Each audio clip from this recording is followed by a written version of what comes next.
Depuis la disparition du petit Émile, le 8 juillet dernier, l'enquête piétine. Et de nombreuses pistes ont été envisagées. L'une d'entre elles a même provoqué une vague d'indignation sur Twitter. Il a disparu le 8 juillet alors qu'il se trouvait avec ses grands-parents dans le village du Vernet. Depuis, plus personne n'a revu le petit Émile, 2 ans et demi. Malgré les efforts conséquents mis en place pour le retrouver, les recherches ont été stoppées, même si l'enquête se poursuit. Volatilisé dans les Alpes de Haute-Provence alors que se déroulait au moment de sa disparition une fête familiale, l'enquête piétine. Malgré les fouilles des bâtiments, des voitures, de 97 hectares aux alentours par des militaires spécialisés et des chiens surentraînés, on ignore toujours ce qu'il est arrivé à l'enfant.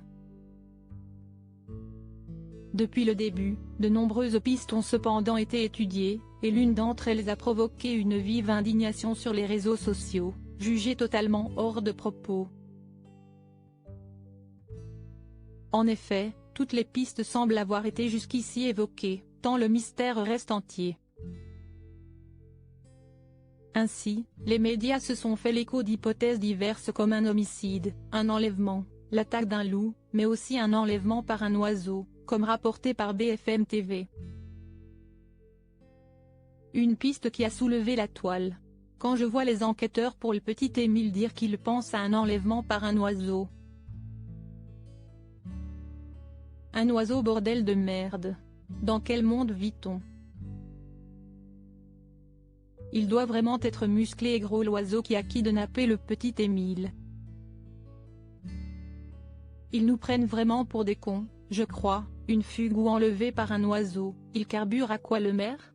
Mon fils disparaît, tu me dis que la piste envisagée si est un enlèvement d'oiseau, je te casse la gueule, peut-on lire parmi d'innombrables tweets sur cette piste, jugée totalement ridicule.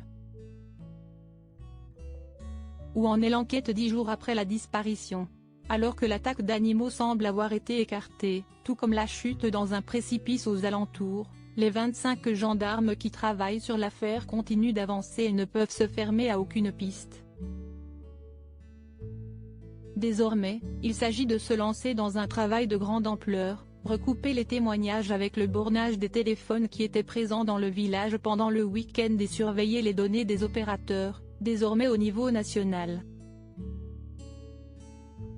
Un travail minutieux qui pourrait permettre de retrouver Émile, mais qui pourrait s'avérer très long. Selon les principaux concernés, plusieurs semaines pourraient être nécessaires pour tout comprendre. Un timing confirmé par la justice, qui a transformé l'enquête en flagrance, censée régler des faits rapidement, en une enquête préliminaire, qui permet, sur un temps bien plus long, de comprendre ce qui s'est passé, comme rapporté par nos confrères de BFM TV.